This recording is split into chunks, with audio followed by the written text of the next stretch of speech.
श्री स्वामी चरित्र सारामृत अध्याय पहिला।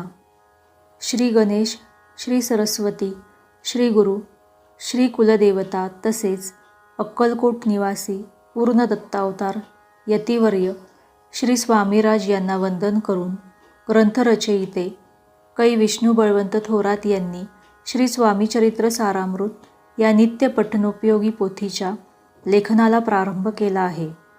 सर्वप्रथम आरंभ देवता व श्री सद्गुरू यांना वंदन करून जगतचालक विश्वनियंता श्री विष्णुदेव यांची स्तुती ग्रंथकर्त्याने विविध गुणविशेषांनी केलेली आहे। श्री विष्णुदेवांचे सगुण रूप वर्णन, त्यांची आयुधे आणि वाहन यांची महती वर्णन करून पुढे ज्याची महती वर्णन करण्यास वेदही असमर्थ ठरेल त्या महाविष्णू अवतारपाशी श्री स्वामी चरित्र सारामृत निर्विघ्नपणे लिहून पूर्ण होवो असे आर्जवही करण्यात आलेले आहे। त्यानंतर ब्रह्मकुमारी शारदा, गुरुवर्य, मातापिता यांना ग्रंथकर्त्याने वंदन केले असून त्रिगुणात्मक त्रैमूर्ती अशा श्री दत्तात्रयांचे स्मरण करताना कलियुगामध्ये क्षीण होत गेलेली धर्मवासना पुन्हा मूळ पदावर आणण्यासाठी अवतरलेल्या अत्रिपुत्र श्री दत्तात्रयांची महती कथन करून ग्रंथकर्त्याने पुढे कवी व्यास, वाल्मिकी, कालिदास, वामन, श्रीधर आणि तुकारामादी संत कवी तसेच पंत कवींनाही आदरभावे वंदन केलेले आहे। आपल्यापाशी ग्रंथनिर्मिती करण्याचे सामर्थ्य नाही याची कबुली देताना ग्रंथकार पुढे असेही सांगतात की समस्त देवदेवता, साधू सज्जन, संत सत्पुरुष आणि कविश्रेष्ठांनी आशीर्वाद रूपी बळ पुरवले तर माझ्या हातून श्री स्वामी चरित्र सारामृताचे लेखन निर्विघ्नपणे आणि विनासायास होईल। आणि इथेच या पहिल्या अध्यायाची समाप्ती होते। श्री स्वामी समर्थ। जय जय स्वामी समर्थ।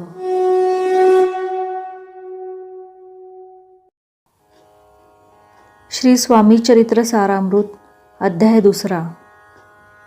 जे मनात अपेक्षा धरून सद्गुरूंची भक्ती करतात त्यांचे मनोरथ पूर्ण होतात आणि जे मनात कसलीही अपेक्षा न धरता निष्काम भावनेने सद्गुरू भक्तीत रमतात त्यांना मोक्ष अर्थात कैवल्यपदाची प्राप्ती होते। श्री गुरुचरित्रामध्ये श्री दत्तात्रयांचे द्वितीय अवतार श्री नृसिंह सरस्वती कर्दळी वनात गुप्त झाल्याची कथा आहे। हेच पुढे लोकोद्धार करण्यासाठी श्री स्वामी समर्थ यांच्या रूपाने अक्कलकोटी स्थिर झाले अशी धारणा आहे। मात्र एका भक्ताने श्री स्वामींची जन्मपत्रिका बनवून त्यांच्या अवताराविषयी निराळे भाष्य केले आहे। याविषयीचे तर्कवितर्क काही असो, मात्र श्री स्वामी हे सर्वसामान्य जनांच्या उद्धारासाठी मानवदेह धारण करून अक्कलकोट येथे अवतरले हेच सत्य आहे। याविषयीचा एक प्रसंग असा घडला की राचप्पा मोदी या भक्ताच्या घरी श्री स्वामी बसले असताना कुणी कलकत्त्याचा साहेब दर्शनाच्या हेतूने त्यांच्यापाशी गेला आणि आपण कोठून आला असे श्री स्वामींना कुतूहलपूर्वक विचारू लागला। त्यावर श्री स्वामींनी हसून त्याला सांगितले, आम्ही प्रथम कर्दळी वनातून निघालो आणि त्यानंतर कलकत्ता, हरिद्वार, केदारेश्वर आणि गोदा तीरावरील अनेक तीर्थे पाहत हैदराबाद, मंगळवेढा, पंढरपूर, बेगमपूर, मोहोळ, सोलापूर करीत अक्कलकोटास आलो। मंगळवेढा येथे श्री स्वामींनी 12 वर्षे वास्तव्य केले। तेथे अरण्यात राहणाऱ्या श्री स्वामींचे रूप मंगळवेढ्याच्या अजान भक्तांनी आणले नाही। मात्र दिगंबर वृत्तीने राहणाऱ्या या वेडाबोळाचे खरे स्वरूप त्या ग्रामस्थांना उमगेपर्यंत श्री स्वामी मंगळवेढा येथून पुढे पंढरपूरच्या दिशेने कायमचे निघून गेले। या इथेच दुसऱ्या अध्यायाची समाप्ती होते। श्री स्वामी समर्थ। जय जय स्वामी समर्थ।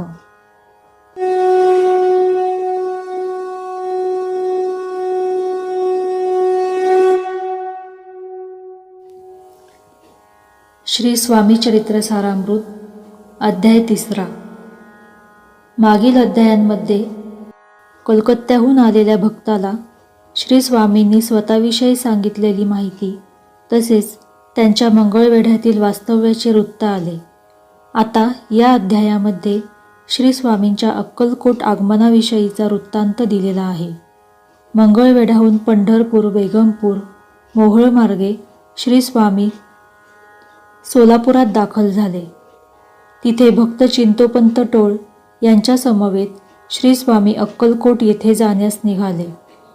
मात्र काही कामानिमित्त टोळ यांना अर्ध्या वाटेत माघारी परतावे लागल्यामुळे श्री स्वामी एकटेच अक्कलकोटच्या दिशेने रवाना झाले. अक्कलकोट येथे येता क्षणी त्यांनी सर्वप्रथम एका थट्टेखोर अविंधाला चमत्कार दाखविला आणि पुढे चोळप्पा यांच्याकडे स्वामींनी आपला मुक्काम केला. केवळ पूर्वपुण्याईच्या योगाने चोळप्पांच्या घरी श्री स्वामीरूपी कृपाधन चालत आले. कोणत्याही प्रकारचे योगतत्व नसूनही केवळ भक्तिबळाचे सामर्थ्य बाळगणाऱ्या चोळप्पांवर श्री स्वामींनी अपार माया आणि कृपा केली. त्याच्या घरात वास्तव्य करणाऱ्या श्री स्वामींची कीर्ती जेव्हा अक्कलकोटच्या राजेसाहेबांच्या कानी पोहोचली तेव्हा त्यांचे दर्शन कसे घडेल या उत्सुकतेमध्ये ते असताना श्री स्वामी राजवाड्यात अवतीर्ण झाले. साक्षात स्वामीरायांना समोर उभे पाहून राजसभेतील समस्त जन चकित झाले. राजेसाहेब सिंहासनावरून खाली उतरले आणि धावत जाऊन श्री स्वामी चरणांना मिठी घालते झाले. भक्तांसाठी सगुण साकार झालेल्या निराकार निर्गुण श्री स्वामींच्या चरण पादुका मस्तकावर धरून श्री विष्णूही ब्रह्मानंदात मग्न होतात. तिथे राजांचे काय कौतुक. श्री स्वामी चरित्र सारामृत अध्याय 3 समाप्त. श्री स्वामी समर्थ. जय जय स्वामी समर्थ.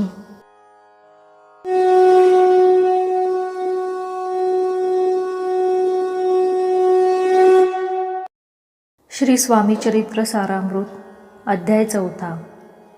श्री स्वामी नामाचे श्रवण करणे तसेच त्यांचे पूजन करणे आणि त्यांच्या भजन कीर्तनात मग्न होणे इतके श्रेष्ठ कार्य करणाऱ्यांना अन्य धर्मकार्य, तीर्थाटन, योगाभ्यास, होम हवन असे काही करण्याची गरज नाही.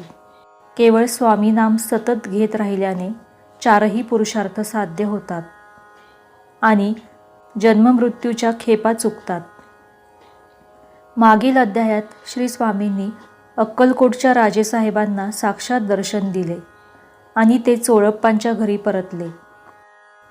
चोळप्पा जरी निर्धन गरीब असले तरी त्यांना श्री स्वामींच्या सहवासाचे अक्षय्य धन प्राप्त झाले.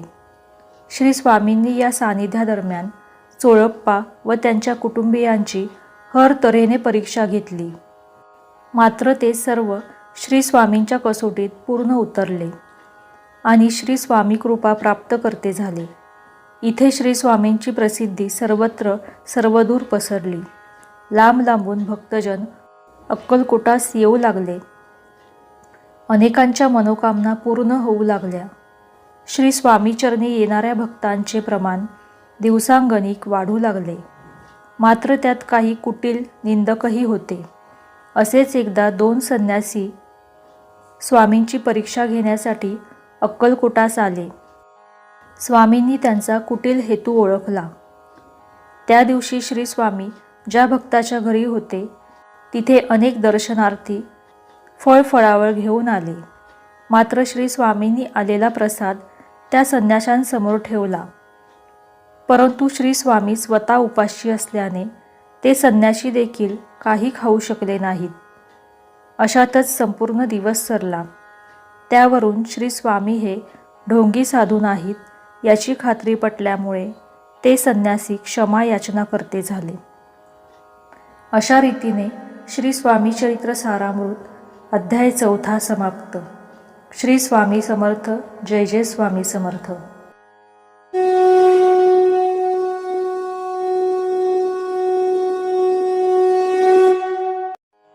श्री स्वामी चरित्र सारामृत अध्याय 5. अध्यायाच्या सुरुवातीला ग्रंथकाराने सत्पुरुषांच्या सहवासाने भक्तांमध्ये उत्तम बदल घडतो असे विधान केले आहे. ज्यांची पूर्वपुण्याई आहे त्यांनाच श्री स्वामींचा सहवास लाभला. अक्कलकोट निवासी जनता तर परमभाग्यशाली होती. अक्कलकोटच्या राजांनाही पूर्वपुण्याईमुळेच श्री स्वामींसारख्या दिव्य सत्पुरुषांचा सहवास घडला. श्री स्वामींची कीर्ती चहूबाजूस पसरली. इतकेच नव्हे तर बडोद्याचे राजाधिकारी मल्हारराव गायकवाड यांच्या कानीही पोहोचली.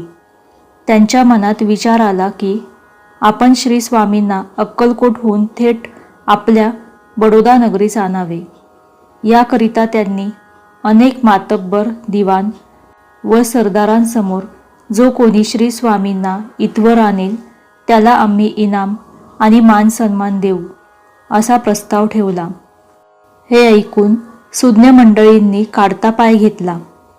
मात्र तात्यासाहेब यांनी श्री स्वामींना बडोद्यास आणण्याचा विडा उचलला.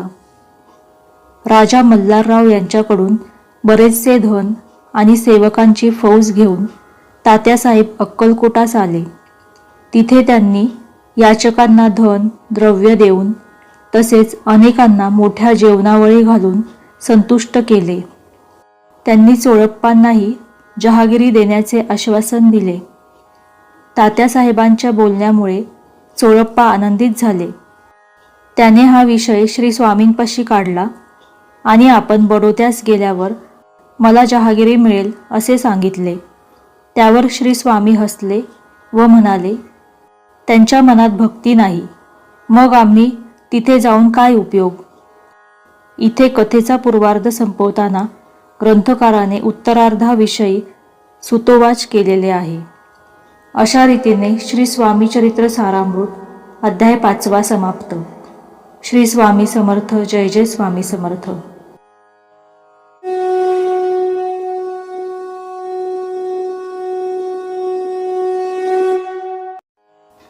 श्री स्वामी चरित्र सारामृत अध्याय 6.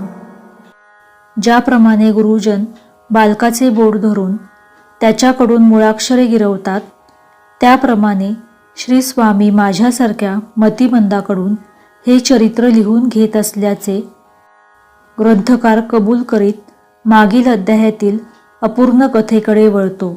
श्री स्वामींनी चोळप्पास सांगितले की बडोदा नरेशाकडे भक्तिभाव नाही, म्हणून तिथे जाण्याचे मला काही प्रयोजन वाटत नाही. श्री स्वामींचे हे बोलणे चोळप्पाने तात्यासाहेबांच्या कानावर घातले. ते ऐकून तात्यासाहेब निराश झाले. आपले प्रयत्न वाया जाण्याची नामुष्की ओढवेल या भीतीपोटी त्यांनी पुन्हा अनुष्ठानादी धर्मकार्ये सुरू केली आणि गुरुचरित्राचा सप्ताह करण्यासाठी ब्राह्मण बोलावले. जेवणावळी उठवल्या आणि दानधर्मही केला. परंतु श्री स्वामींनी त्यांच्याकडे दुर्लक्ष केले. दिवसामागून दिवस उलटले. कार्य यशस्वी न झाल्याने चिंताक्रांत झालेल्या तात्यासाहेबांनी चक्क एकदा श्री स्वामींना मेन्यात बसून पळून नेण्याचा प्रयत्न केला. मात्र हे लक्षात येताच श्री स्वामी मेन्यातून उतरले आणि अर्ध्या रस्त्यातून माघारी परतले. असे प्रकार तात्यांनी जितक्या वेळी केले तेव्हा तेव्हा त्यांचे प्रत्युत्तरही श्री स्वामींकडून तसेच मिळाले.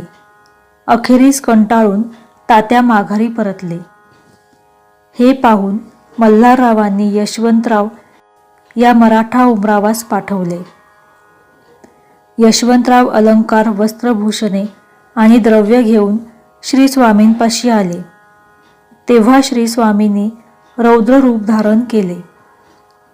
त्यांचा क्रोधावतार पाहून यशवंतराव पुन्हा माघारी पळाले. या परिणामी अखेर मल्हाररावांना राज्य गमवावे लागले. विष प्रयोग करण्याच्या एका आरोपावर मल्हाररावांना अटक करण्यात आली. श्रींच्या अवकृपेचे हे फळ होते. अशा रीतीने श्री स्वामी चरित्र सारामृत अध्याय 6 समाप्त. श्री स्वामी समर्थ. जय जय स्वामी समर्थ.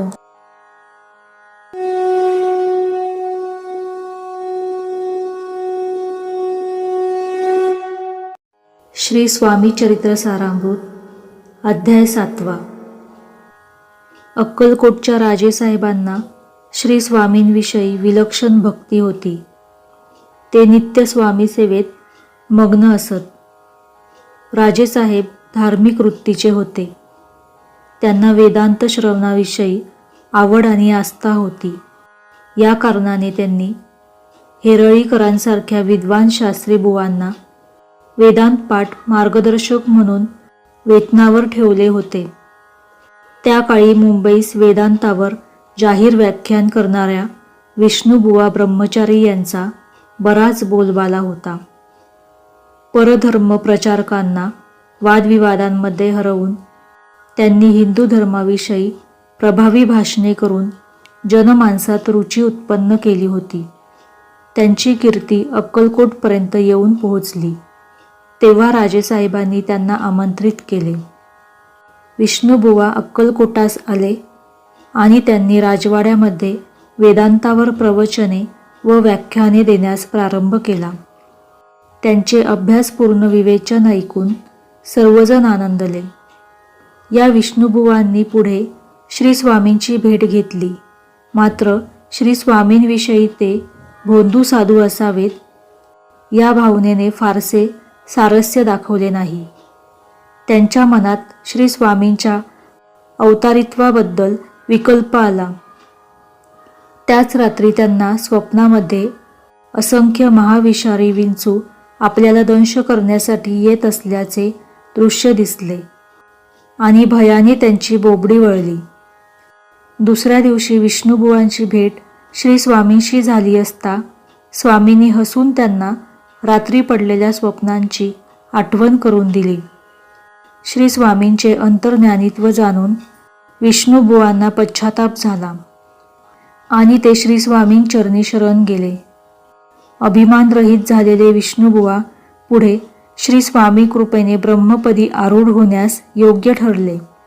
अशा रीतीने श्री स्वामी चरित्र सारामृत अध्याय 7 समाप्त. श्री स्वामी समर्थ. जय जय स्वामी समर्थ.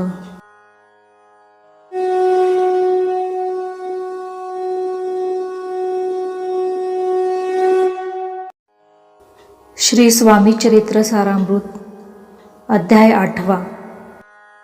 मागील अध्यायामध्ये श्री स्वामींनी विष्णुबुवा ब्रह्मचारी यांचा वृथा अभिमान हरण केला याविषयीचा कथाभाग आलेला आहे. या अध्यायामध्ये शंकरराव राजेराय बहादूर यांची कथा वर्णिलेली आहे. अक्कलकोटची जनता श्री स्वामींचरणी भक्तीस लागली. त्याचप्रमाणे आजूबाजूच्या अन्य प्रांतातील मंडळीही श्री स्वामींच्या भक्तीस लागली. तत्कालीन निजाम सरकारच्या राजवटीमध्ये दफ्तरदार असलेले संपन्न व सुखी असे शंकरराव राजेराय बहादूर ब्रह्मसंबंधाच्या तापामुळे व्यथित होते. पूर्वयोगामुळे झालेल्या संबंधबाधेने त्यांचे जगणे मुश्किल झाले. 6 लाखांची जहागिरी तसेच सर्व प्रकारची सुखे अनुकूल असताना देखील दुःखी असलेल्या शंकररावांनी संबंधबाधेतून मुक्त होण्यासाठी बरेच द्रव्य खर्च केले. अनुष्ठाने, अन्नदान, ब्राह्मण संतर्पणे केली. दानधर्म केला तरी देखील फायदा झाला नाही. उलट शरीर काळवंडले. शारीरिक व्याधी उद्भवली. मनाची तळमळ आणि घालमेल दिवसागणिक वाढू लागली. नियतीने लिहिलेले पूर्वसंचित दूर करणारा सत्पुरुष भेटेल का आणि या व्याधीतून आपली मुक्तता होईल का या विचारात शंकरराव गाणगापुरात गेले आणि तेथे अहोरात्र श्री दत्तसेवा करू लागले. 3 महिन्यांहून अधिक काळ त्यांची सेवा झाल्यानंतर एका रात्री त्यांना अक्कलकोटास जाऊन श्री स्वामी सेवा करावी असा दृष्टांत झाला. शंकररावांना श्री स्वामींविषयी फारशी माहिती नसल्याने ते अक्कलकोटास न जाता गाणगापुरातच थांबले. तेव्हा पुन्हा एकदा त्यांना अक्कलकोटास जावे असा दृष्टांत झाला.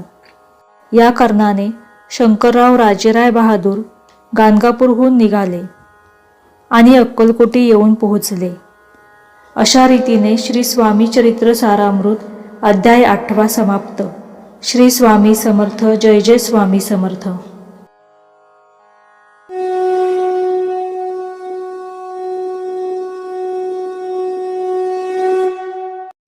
श्री स्वामी चरित्र सारामृत अध्याय 9.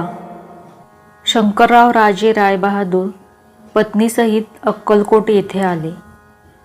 अक्कलकोट येथे असे अनेक भक्त आपापले मनोरथ पूर्ण व्हावे या हेतूने श्री स्वामी दर्शनार्थ येत असत. ब्राह्मणादी 4ही वर्णाचे, पारशी, यवनादी विविध जाती धर्माचे भक्त श्री स्वामींच्या दर्शनासाठी येत.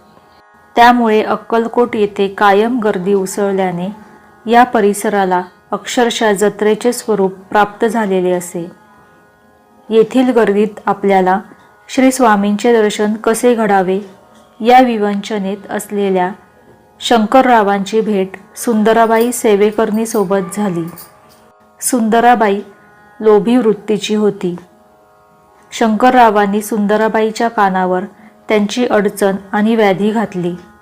तेव्हा सुंदराबाईंनी श्री स्वामी दर्शनाचा खात्रीशीर योग जुळवून आणण्याबद्दल 2000 रुपयांची मागणी केली.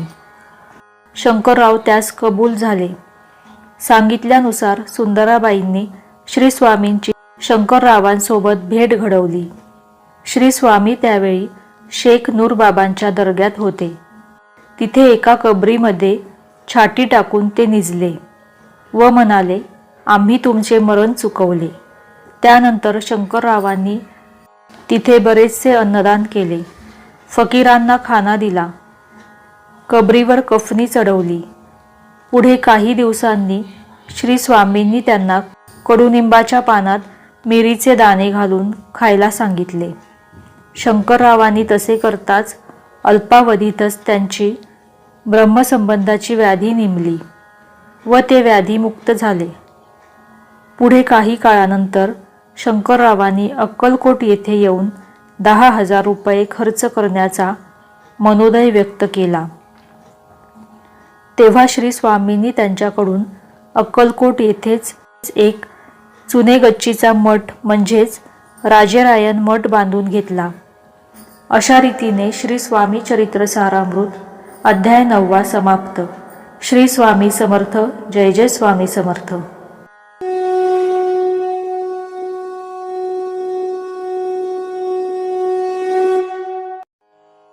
श्री स्वामी चरित्र सारामृत अध्याय 10.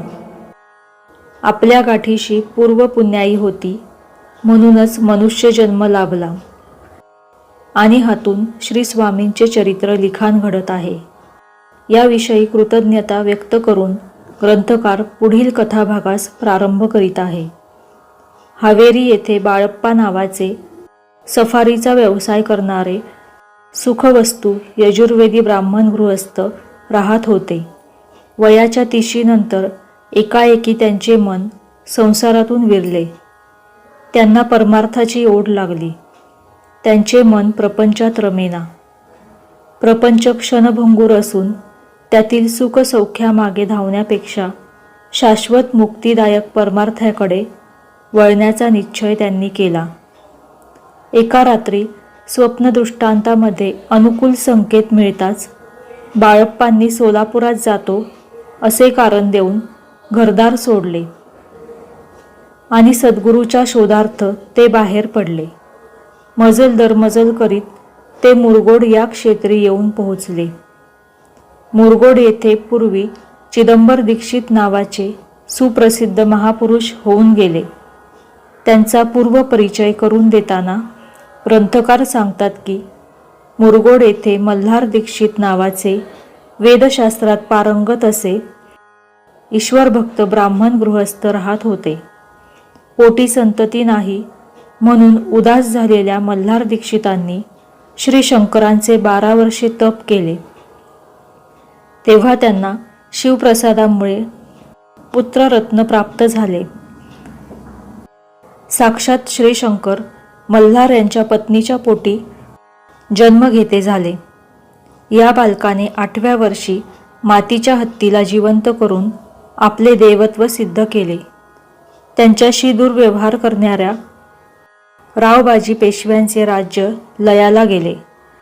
या चिदंबर सत्पुरुषांनी केलेल्या महायज्ञ सोहळ्यात आपण तूप वाढण्याचे काम केले असे खुद्द श्री स्वामींनी कथन केले होते. अशा या पावन पुण्यशाली मुरगोड क्षेत्रातील चिदंबर दीक्षितांच्या भूमीत बाळप्पा दाखल झाले. अशा रीतीने श्री स्वामी चरित्र सारामृत अध्याय 10वा समाप्त. श्री स्वामी समर्थ. जय जय स्वामी समर्थ.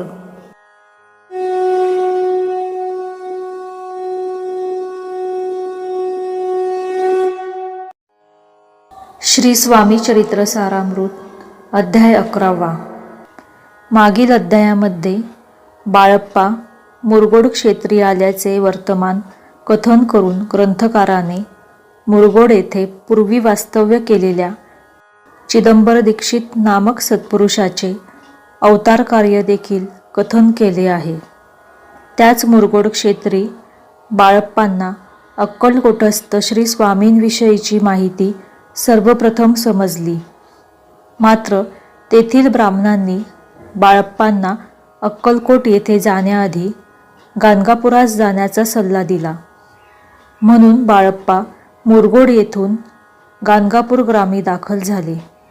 गाणगापूर येथे मनोकामना धरून अनेक भक्तजन येत असत. कुणी संततीसाठी, कुणी संपत्तीसाठी, कुणी सुख व समाधानासाठी, तर कुणी प्रतिष्ठेच्या हव्यासापोटी गाणगापूर क्षेत्री दाखल होत असत.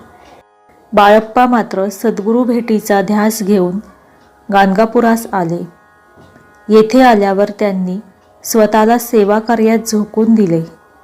नित्य स्नान, मध्यान्ह स्नान, संध्यावंदन, जप, ध्यान, नामस्मरण करीत दिनक्रमण करणारे बाळप्पा माधुकरी मागून स्वतःचा उदरनिर्वाह करीत असत. पुढे महिनाभराने बाळप्पांना स्वप्नदृष्टांत घडला. त्यात 3 यतिमूर्तींचे दर्शन त्यांस घडले. त्यानंतर 15 दिवसांनी अन्य एका स्वप्नदृष्टांतामध्ये त्यांना एका ब्राह्मणाने अक्कलकोट येथे स्वामी दर्शनास जावे असे सांगितले. बाळप्पांनी काही दिवस अनुष्ठानाचा नेम पुढे चालवला. त्यानंतर त्यांना काही शुभ संकेत प्राप्त झाले व अक्कलकोटास जाण्याविषयीचा दृष्टांत घडला. तेव्हा मात्र श्री नृसिंह सरस्वतींच्या वास्तव्याने पुनीत झालेली गाणगापूर नगरी सोडून बाळप्पा अक्कलकोटाकडे रवाना झाले आणि श्री स्वामींच्या सेवा कार्यात प्रारंभ करते झाले. येथून पुढे त्यांना सातत्याने साक्षात श्री स्वामींची सेवा करण्याची संधी मिळाली. अशा रीतीने श्री स्वामी चरित्र सारामृत अध्याय 11वा समाप्त. श्री स्वामी समर्थ. जय जय स्वामी समर्थ.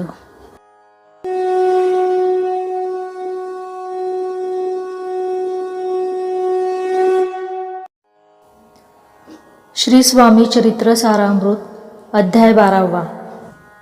बाळप्पा अक्कलकोटास पोहोचले तेव्हा श्री स्वामी खास बागेत होते. दर्शन घेणाऱ्यांची बरीच गर्दी झाली होती. अशा गर्दीत आपल्याला श्री स्वामी दर्शन कसे घडेल या विवंचनेत असलेले बाळप्पा खडीसाखरेचा प्रसाद घेऊन भक्तांच्या गर्दीत घुसले आणि यथावकाश श्री स्वामींपाशी पोहोचले. श्री स्वामींचे अजानुबाहू दर्शन घडताच बाळप्पांच्या मनात भक्तिप्रेमाचा उमाळा दाटून आला. त्यावेळी जमिनीवर निजलेल्या श्री स्वामींनी एक अलौकिक लीला केली. ते उठले व एकाएकी सभोवतालच्या झाडांना प्रेमाने आलिंगन देऊ लागले. या कृतीद्वारे त्यांनी जणू आपला बाळप्पांविषयीचा लोभ प्रकट केला. श्री स्वामी दर्शन घेऊन बाळप्पा धन्य झाले. अक्कलकोट मुक्कामी असताना बाळप्पांनी नित्यनेमपूर्वक अनुष्ठान व षटकर्माचे आचरण ठेवणे सुरू ठेवले. माधुकरी मागून ते उदरनिर्वाह करीत आणि उर्वरित वेळेत परमेश्वराचे चिंतन करीत. त्यावेळी श्री स्वामींची सेवा म्हणावी तितक्या योग्य प्रकारे होत नसे. सेवेकऱ्यांची आपापसात भांडणे होत असत. म्हणून बाळप्पांना सुंदराबाईंनी श्री स्वामींच्या सेवेकऱ्यांमध्ये सामील करून घेतले. बाळप्पांनी हळूहळू सेवेची योग्य पद्धत अंमलात आणली. त्यामुळे श्री स्वामींच्या पूजेपासून दर्शनापर्यंतची सर्व व्यवस्था चोख पार पडू लागली. दरम्यान बाळप्पांविषयी लोकविलक्षण घटना घडली. काही वर्षांपूर्वी त्यांच्यावर झालेल्या विषप्रयोगातून ते स्वामी कृपेने आश्चर्यकारकरित्या बचावले. त्यांची श्री स्वामींविषयीची भक्ती व श्री स्वामींचे बाळप्पांविषयींचे वाढते प्रेम पाहून मठातील मंडळी बाळप्पांचा द्वेष करू लागली. मात्र त्यातून बाळप्पा कसे तावून सुलाखून बाहेर निघाले आणि श्री स्वामींचे कृपाछत्र झाले, याविषयीचा कथाभाग या अध्यायात आलेला आहे. अशा रीतीने श्री स्वामी चरित्र सारामृत अध्याय 12वा समाप्त. श्री स्वामी समर्थ. जय जय स्वामी समर्थ.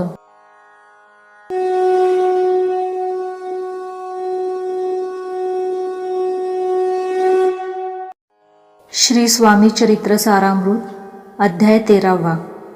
बाळप्पांच्या वाढत्या प्रभावामुळे श्री स्वामींच्या सेवेकऱ्यांमधील अनेक जण नाराज झाले आणि विविध युक्त्या प्रयुक्त्या काढून बाळप्पांना श्री स्वामी सेवेपासून दूर करण्याचा खटाटोप करू लागले. याविषयीचा कथाभाग मागील अध्यायात आलेला आहे. त्यास अनुसरून या अध्यायाचा पुढील भाग ग्रंथकाराने वर्णिलेला आहे. बाळप्पा मूळचे गृहस्थाश्रमी असल्यामुळे त्यांना काही सेवा करताना लाज वाटत असे. तेव्हा श्री स्वामींनी तसे प्रसंग वारंवार बाळप्पांवर ओढवून त्यांना लज्जारहित केले. हळूहळू बाळप्पा निसंकोचपणे श्री स्वामी सेवेत अखंड योगदान देते झाले. त्यांचा हा समर्पण भाव इतर सेवेकऱ्यांना, विशेषतः सुंदराबाई आणि चोळप्पांना जाचक ठरू लागला. कानामागून येऊन तिखट झालेल्या बाळप्पांविषयी चोळप्पांच्या मनात किंचित भ्रम निर्माण झाला. तर एका मध्यरात्री श्री स्वामींनी बाळप्पांना उठवून काम सांगितल्याने अकारण वाद निर्माण करून सुंदराबाई रागावली. त्यातच कुण्या एका भक्ताने श्री स्वामींना चंद्रहार अर्पण केला होता. त्याची व्यवस्था कोणाकडे आहे यावरून वाद निर्माण झाला आणि हे प्रकरण राजदरबारापर्यंत गेले. सुंदराबाईंचे राजघराण्यातील राणीसाहेबांशी सख्य असल्याने चोळप्पांकडील सेवेकऱ्यांची जबाबदारी काढून घेण्याचा आदेश तिने काढविला. बाळप्पांविषयीचा तिच्या मनाचा आकस पाहून श्री स्वामींनी बाळप्पांना सेवामुक्त करून जप करण्यास बसवले व अनपेक्षितरित्या सुंदराबाईंची कारकीर्द संपुष्टात आणली. पुढे बाळप्पा श्री स्वामी सेवेत कायमस्वरूपी स्थिर कसे झाले याचे सांद्यंत वर्णन या अध्यायात केलेले आहे. अशा रीतीने श्री स्वामी चरित्र सारामृत अध्याय 13वा समाप्त. श्री स्वामी समर्थ. जय जय स्वामी समर्थ.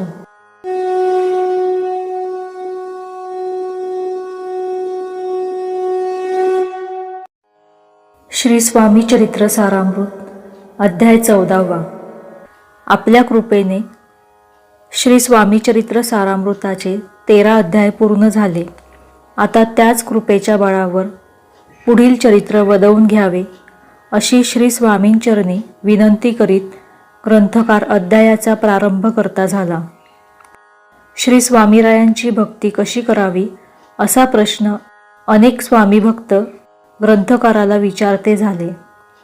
तेव्हा भक्तांच्या मनातील शंका समस्यांचे निवारण करण्याच्या हेतूने श्री स्वामींची उपासना व भक्ती कशी करावी याचे मार्गदर्शन ग्रंथकाराने या अध्यायात केले आहे. सकाळी उठून श्री स्वामींचे स्मरण करावे. त्यानंतर शुद्ध मनाने सर्व नित्यकर्मे आटोपून आसनावर बसावे आणि श्री स्वामींची मनोभावे पूजा करावी. एकाग्र चित्ताने श्री स्वामींना स्नान घालून चंदनादी लेप करावा. सुगंधी फुले अर्पण करावी. धूप दीप नैवेद्य तांबूल व दक्षिणा ठेवावी. नमस्कार करून श्री स्वामींचे नामस्मरण व प्रार्थना स्तोत्र म्हणावे. शक्य झाल्यास श्री स्वामींची सहस्त्र नामावली उच्चारून विविध गुणवैशिष्ट्यांनी नटलेल्या श्री स्वामींच्या अवतार कार्याचे गायन करावे. श्री स्वामींचरणी मस्तक ठेवून आपले कुटुंबियांचे समाजाचे स्वास्थ्य आणि कार्य उत्तम प्रकारे पूर्णत्वास यावे याकरिता प्रार्थना करावी. संत सज्जनांचा सहवास घडावा. व्यवहाराचा मर्यादित वापर करून परमार्थाचा मार्ग प्रशस्त व्हावा याकरिता प्रार्थना करावी. दर गुरुवारी उपवास करून श्री स्वामींचे पूजन करावे. प्रदोष समयानंतर उपवास सोडावा. त्यामुळे चित्तबुद्धी सदृष्ट होईल, मन शुद्ध होईल. जप जाप्य आणि मानसपूजेद्वारे श्री स्वामींना संतुष्ट करावे. आपण श्री स्वामी भक्त आहोत याचा अहंकार बाळगू नये. आपल्या हातून घडणाऱ्या दांभिक कृतीमुळे श्री स्वामींचा कोप होईल याची जाणीव ठेवून प्रत्येक स्वामी भक्ताने श्री स्वामी कार्यात अग्रेसर व्हावे. अशा रीतीने श्री स्वामी चरित्र सारामृत अध्याय 14 समाप्त. श्री स्वामी समर्थ.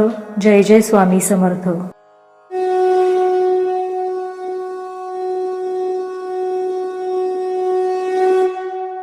श्री स्वामी चरित्र सारामृत अध्याय 15.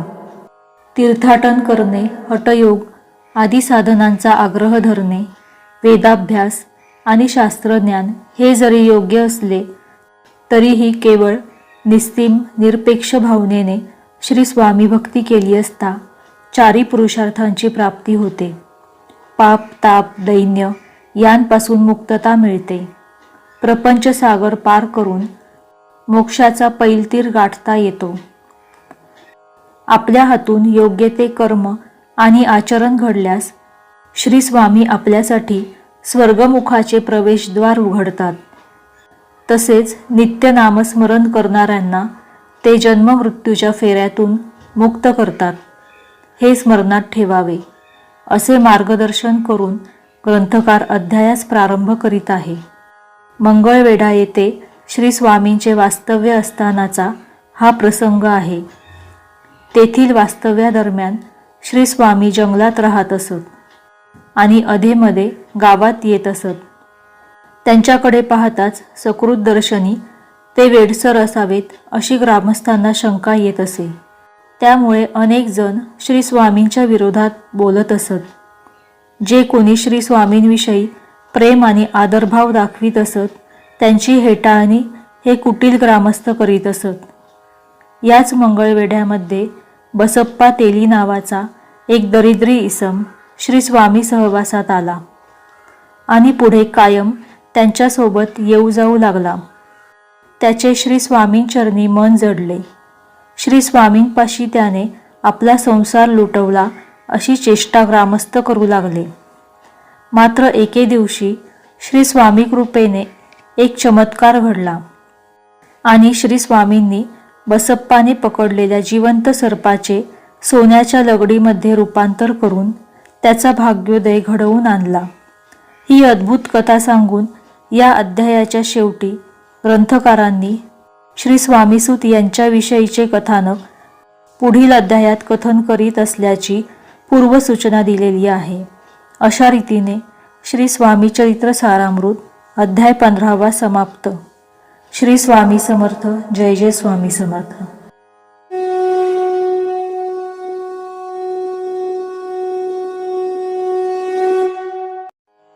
श्री स्वामी चरित्र सारामृत अध्याय 16.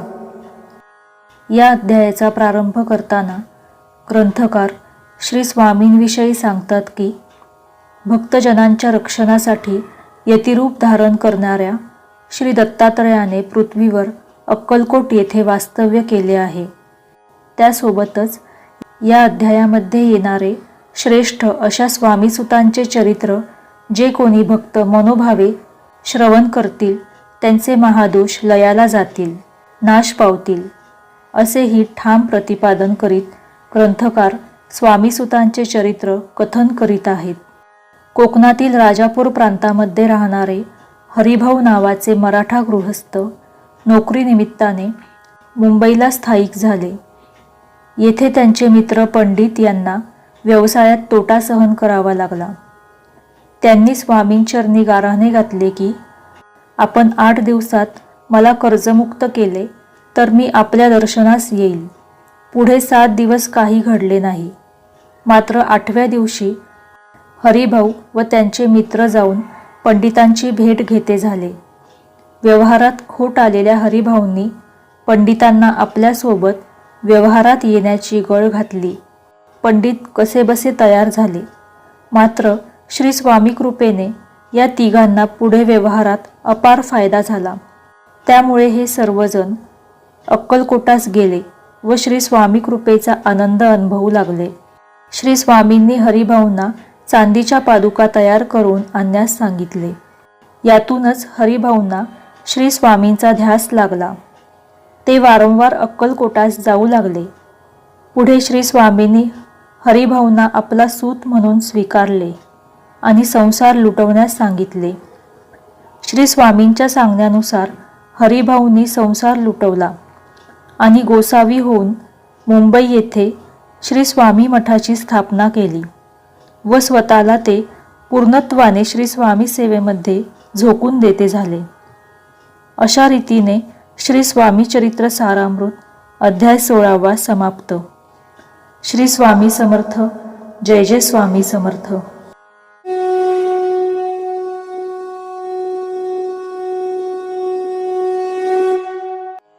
श्री स्वामी चरित्र सारामृत अध्याय 17.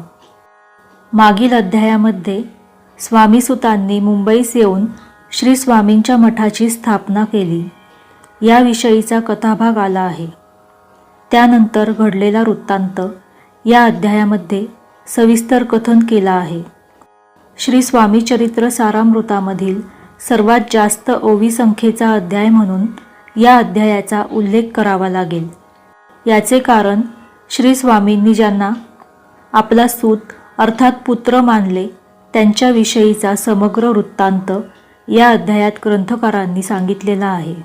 स्वामीसुतांनी संसाराचा त्याग केला, षडरिपूंना जिंकले आणि ते स्वात्मसुखामध्ये दंग होऊन अष्टोप्रहर श्री स्वामीनाम घेऊ लागले. श्री स्वामी संप्रदायाची गादी स्थापन करून सर्वत्र श्री स्वामी नामाचा प्रचार व प्रसार करणे हे त्यांच्या जीवित कार्याचे एकमेव ध्येय बनले. त्यांचे हे वागणे त्यांची पत्नी व मातेला फारसे रुचले नाही. मात्र वेळ टळून गेली होती. त्यांच्या आईने स्वामीसुतांची स्थिती त्यावेळचे प्रख्यात संत श्री देव मामलेदार यांच्या कानी घातली. मात्र त्यांनीही याविषयी काही उपाय सांगण्यास असमर्थता दाखवली. स्वामीसुतांनी अल्पकाळात श्री स्वामी संप्रदायासाठी जे भरीव कार्य केले त्याचा विस्तृत परिचय या अध्यायामधून ग्रंथकाराने घडविलेला आहे. स्वामीसुतांनी श्री स्वामींचा जयंती उत्सव सुरू केला. श्री स्वामींची कुंडली बनवून घेतली. श्री स्वामींचा संप्रदाय वाढवला. मात्र हे सर्व कार्य अनेक कुटील मंडळींच्या डोक्यात खुपू लागले. त्यांनी स्वामीसुतांचा अपमान करण्यापर्यंत मजल गाठली. दरम्यान स्वामीसुतांनी त्यांचे अवतार कार्य संपुष्टात आणले. तेव्हा त्यांच्या गादीवर कुणाला बसवावे हा प्रश्न जोर धरू लागला. इथपर्यंतचे वर्णन या अध्यायात करण्यात आले आहे. अशा रीतीने श्री स्वामी चरित्र सारामृत अध्याय 17 समाप्त. श्री स्वामी समर्थ. जय जय स्वामी समर्थ.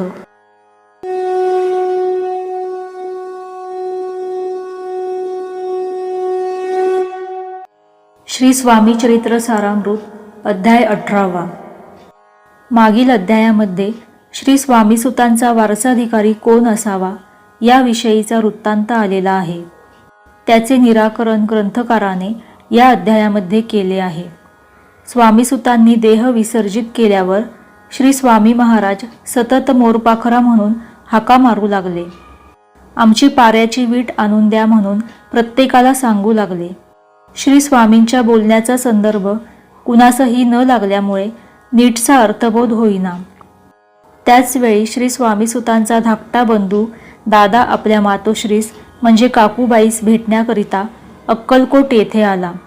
त्याची तब्येत बरी नसल्याकारणाने काकूबाई त्याला घेऊन श्री स्वामींच्या दर्शनार्थ घेऊन गेल्या. श्री स्वामींनी दादाबुवांकडे प्रेमळपणे पाहिले. दरम्यान केज येथे नानासाहेब देशपांडे यांच्याकडे श्री स्वामी मठाच्या स्थापनेकरिता पादुका नेण्याचे ठरले. तेव्हा मंडळींसोबत दादाला देखील पाठवण्यात आले. काकूबाईंनी दादाला केज येथे पाठवण्यास नकार दिला असला तरीही श्री स्वामी आज्ञेमुळे नाईलाजाने काकूबाईंना संमती द्यावी लागली. तेथून परतल्यावर दादाला मुंबईस पाठवून गादीवर बसविण्याची आज्ञा श्री स्वामींनी केली. ब्रह्मचारी बुवा दादासमवेत मुंबईस परतले. मात्र गोसावी होण्यास दादा तयार होईना. म्हणून ब्रह्मचारी बुवांनी दादांची रवानगी पुन्हा अक्कलकोटास केली. तेव्हा श्री स्वामींनी स्वतः पुढाकार घेऊन दादांच्या मस्तकावर आपल्या चर्मपादुका ठेवून त्यास अनुग्रह दिला. काकूबाईंच्या विरोधाला न जुमानता श्री स्वामींनी दादाला स्वामीसुतांच्या गादीवर बसवले. श्री स्वामींचा अनुग्रह प्राप्त होताच दादाची चित्तवृत्ती पालटली आणि पुढे तो वैराग्यशील होऊन कायमस्वरूपी श्री स्वामी गादीची सेवा करू लागला. अशा रीतीने श्री स्वामी चरित्र सारामृत अध्याय 18 समाप्त. श्री स्वामी समर्थ. जय जय स्वामी समर्थ.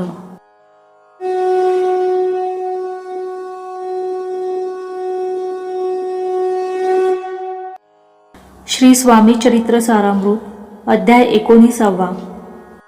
या ग्रंथाचे एकाग्र चित्ताने श्रवण केले असता दिव्य ज्ञान प्राप्त होईल आणि त्या ज्ञान सामर्थ्याने परमार्थाचे साधन गवसेल. परिणामी चित्तास समाधान लाभून या भवसागरातून तारून जाल, मोक्षमार्ग साध्य कराल अशी खात्री या अध्यायाच्या प्रारंभी ग्रंथकाराने श्रोत्यांना दिलेली आहे. आळंदी येथील सत्पुरुष श्री नृसिंह सरस्वती सर्वत्र ख्यातीप्राप्त होते. महान योगाभ्यासी अशा या साधूंनी कृष्णा तटाकी अनेक तीर्थक्षेत्री संचार केला होता. हठयोग साधनेमध्ये प्रावीण्य मिळवावे अशी त्यांची मनोमन इच्छा होती. मात्र ती फलद्रूप होण्याची संधी त्यांना लाभत नसल्याकारणाने ते अनेक ठिकाणी अनेक साधुवर्यांकडे फिरले. अनेक जपी तपी संन्याशांकडे विचारणा केली. मात्र त्यांच्या समस्येचे निराकरण कुणीही योग्य प्रकारे करू शकले नाही. एकदा श्री स्वामी दर्शनाची इच्छा मनात धरून श्री नृसिंह सरस्वती अक्कलकोटी आले. त्यांना समोर पाहताच श्री स्वामींनी आज्ञाचक्रभेदातील एक श्लोक उच्चारला.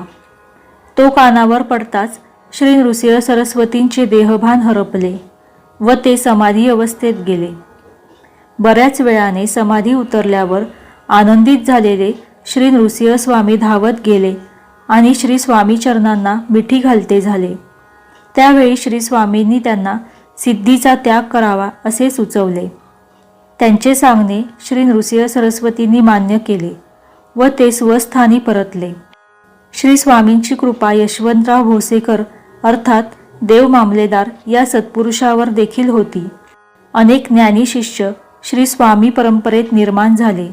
या अध्यायामध्ये वासुदेव फडके यांना व तात्या भोसले यांना श्री स्वामींनी जीवनदान दिल्याचा प्रसंगही कथन करण्यात आला आहे. अशा रीतीने श्री स्वामी चरित्र सारामृत अध्याय 19 समाप्त. श्री स्वामी समर्थ. जय जय स्वामी समर्थ.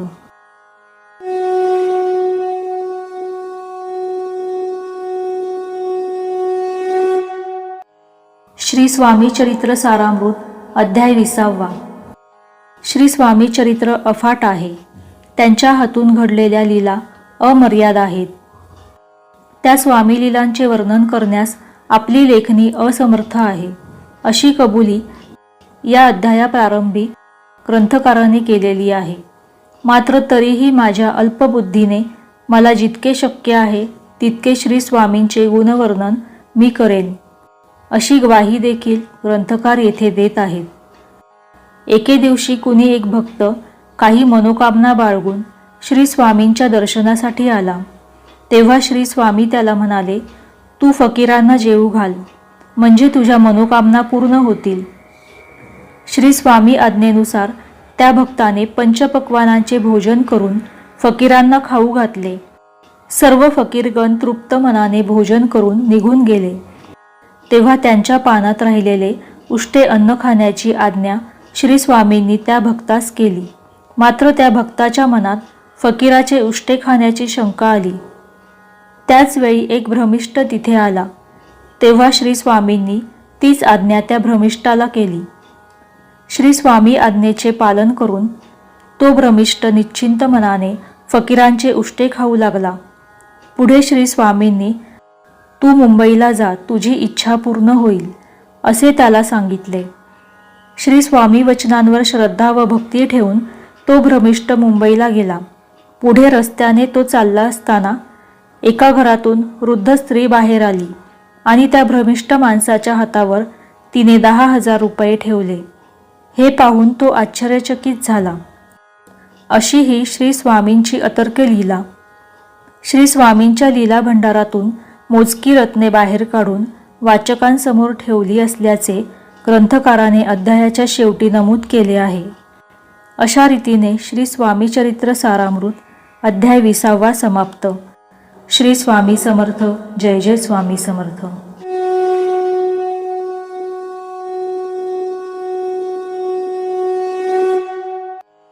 श्री स्वामी चरित्र सारामृत अध्याय 21. सुंदर देवालये निर्माण करताना चौक आणि बैठका आदींची सिद्धता केल्यावर अखेरीस कळसाची बांधणी केली जाते. तेव्हा त्या देवालयाला खऱ्या अर्थाने पूर्णत्व प्राप्त होते. या नियमांनुसार या पोथीचे 20 अध्याय पूर्ण झाल्यावर आता हा कळसाध्याय लिहिला की श्री स्वामी चरित्र सारामृत खऱ्या अर्थाने पूर्णत्वास येईल. मनुष्य देहाला विसर्जित करण्याची इच्छा श्री स्वामींच्या मनात आली आणि त्यांनी बहुधान्य संवत्सर चैत्र मास कृष्ण पक्ष त्रयोदशी शके 1800 आणि मंगळवारी अवतार समाप्त केला. दिवसाच्या चतुर्थ प्रहरी श्री स्वामी निजानंदामध्ये निमग्न झाले.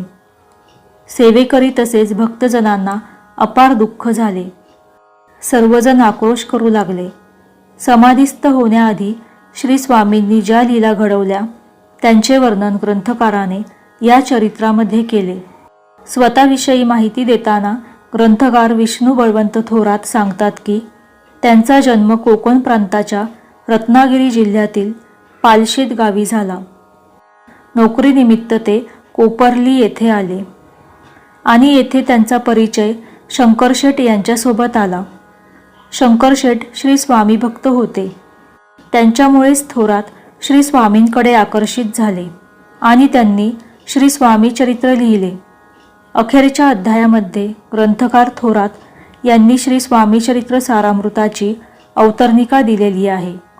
त्यासोबत या ग्रंथाच्या वाचनाने किंवा श्रवण केल्याने कोणते फळ प्राप्त होईल याविषयी भाष्य केले आहे. हे चरित्र श्रवण पठण करणाऱ्या प्रत्येकावर श्री स्वामींची अखंड कृपा राहो अशी विनंतीही ग्रंथकाराने सरतेशेवटी श्री स्वामींचरणी केलेली आहे. अशा रीतीने श्री स्वामी चरित्र सारामृत अध्याय 21 समाप्त. श्री स्वामी समर्थ. जय जय स्वामी समर्थ.